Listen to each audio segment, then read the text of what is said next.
Research. I mean, we went to a lot of different ice cream shops throughout the region, looking to see what we liked and what we didn't like.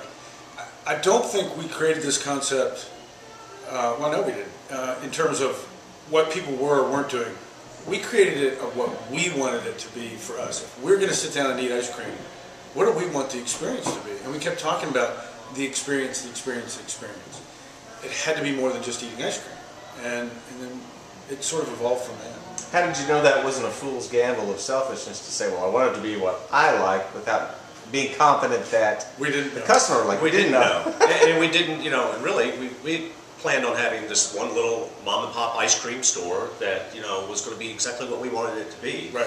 And we're just very fortunate that a lot of other people have, you know, decided it's what they want it to be also.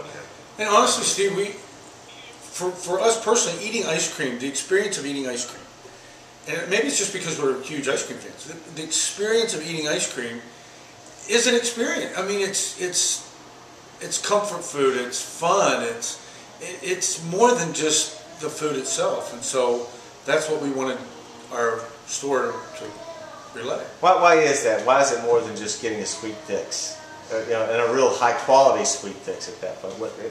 Expand on the experience idea. What makes this different from going to Dairy Queen, for heaven's sake? Well, I mean, people come here and hang out with their friends. It's a place to sit, relax, enjoy what you're doing. I mean, I think ice cream's sexy. I think it's a community thing. I think where people get together and talk. Well, I think our product, honestly, we really take it very seriously. What goes into our product, and you know, the experience is great, and that's a huge part of our concept. But I really think if you don't have the product and you can't deliver the product, then the experience is only going to carry you so far. Right. But we source out the finest ingredients we can find. We get very creative with our flavors. Nothing is too wild or crazy for us to try, and we will try it. And it's a real collaborative process. I mean, we involve our customers, we involve back of the house, we involve our scoopers. I'd say at least 4 or 5 of our most popular flavors in the rotating are flavors that our scoopers have. Hear it all the time, and you know, we're going to say it, and you know, everybody else says it. You have to have the passion for it. It is. You know, we've both been entrepreneurs, and we both worked really hard in our lives. I've never worked this hard in my life, but I love it, and there's got to be a passion there, because you're right. I mean, we are constantly looking at labor costs, and you know, the weather gets bad. We're in a geographic region where, you know, weather does play a role, and the colder it gets, and the more snow we have, the less revenue we get. So you're right. There are tons of challenges. So if you're not in it. I'll tell you a funny story. When we were first talking to banks, so that's a fun experience. Especially, we were talking to them for our first store in the height, you know, of the crash and in the recession. So we were talking to these banks, and they all wanted to know if we were going to keep our day job, and they wanted the answer to be yes, so that they know we have that income to sort of pay back in case this didn't work. Which they probably thought, no, this isn't going to work. And we said no. I mean, this is what we're all in. And I'm telling you what, if you're not all in and you're not there and hands-on, my personal opinion is it's not going to work. You know, we did a lot of research.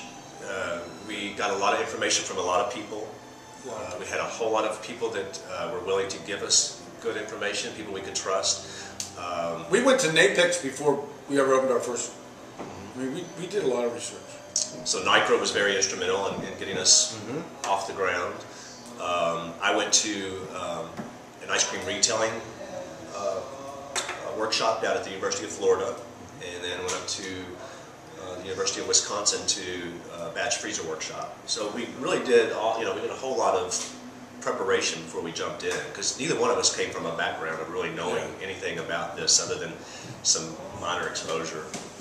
And he wrote the business plan, and it was honestly, each bank said, I've never, and if you knew Roy, Roy's the detail guy, Roy's the numbers guy, I'm the big concept.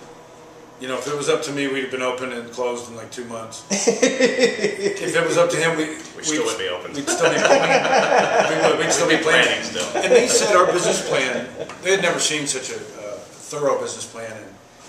But having said that, and all that preparation, all that work, Steve, the only thing that got us through that first year is that we had just amazing sales. And we have figured out a lot of it along the way. So Lots of I think we would both say you can't prepare too much. You can't do enough research. You can't have enough excess capital on hand for that. Which the bank wants to see.